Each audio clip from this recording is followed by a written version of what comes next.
اسی طرح عشر کے حوالے سے پانچواں انتہائی اہم مسئلہ یہ ہے کہ کس پیداوار پہ عشر ہے، تو اس میں بھی بہت سی غلط فہمیاں پائی جاتی ہیں۔ یاد رکھیں، ہر اس پیداوار پہ عشر ہے جس سے آپ اللہ کی زمین سے نفع حاصل کریں۔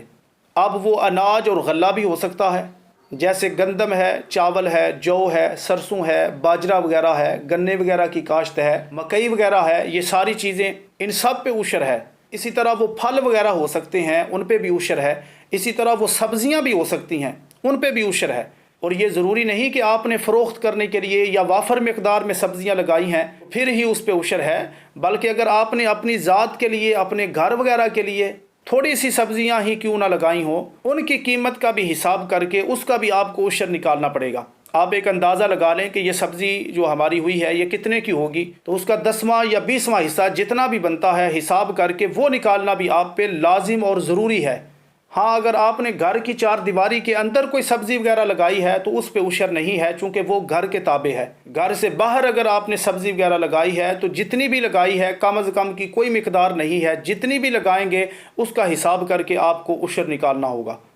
اسی طرح غلہ اناج کے ساتھ ساتھ، فروٹ کے ساتھ ساتھ، سبزیوں کے ساتھ ساتھ جانوروں کا جو چارہ ہوتا ہے نا، اس پہ بھی عشر بنتا ہے۔ اب یہ ایک ایسا مسئلہ ہے کہ جس کی طرف اکثر لوگوں کی، اکثر کسانوں کی توجہ نہیں ہے، اور انہیں یہ مسئلہ ہی نہیں معلوم کہ جانوروں کے چارے کے اوپر بھی عشر بنتا ہے۔ جب بھی عشر کی بات آتی ہے ہمارا دھیان یا تو گندم کی کاشت کی طرف چلا جاتا ہے یا چاول کی کاشت کی طرف چلا جاتا ہے، ان چیزوں کی طرف کسی کا دھیان ہی نہیں جاتا۔ تو یاد رکھیں کہ جانوروں کے چارے پہ بھی عشر ہے۔ اب چارے کی کتنی قسمیں ہیں یہ کسان ہی بہتر جانتے ہیں۔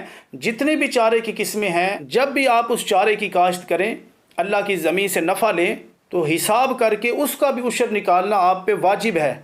اور کچھ لوگ ایسے بھی ہوں گے جنہوں نے جانوروں کے چارے پر عشر والا مسئلہ شاید پہلی بار سنا ہو، تو ان سے گزارش ہے کہ زندگی میں جو سال رہ گئے جن کا آپ نے عشر ادا نہیں کیا، تو وہ آپ سے ابھی تک معاف نہیں ہوا، آپ کے ذمہ لازم ہے، لہٰذا وقتاً فوقتاً آپ اس عشر کو بھی ادا کرتے رہیں۔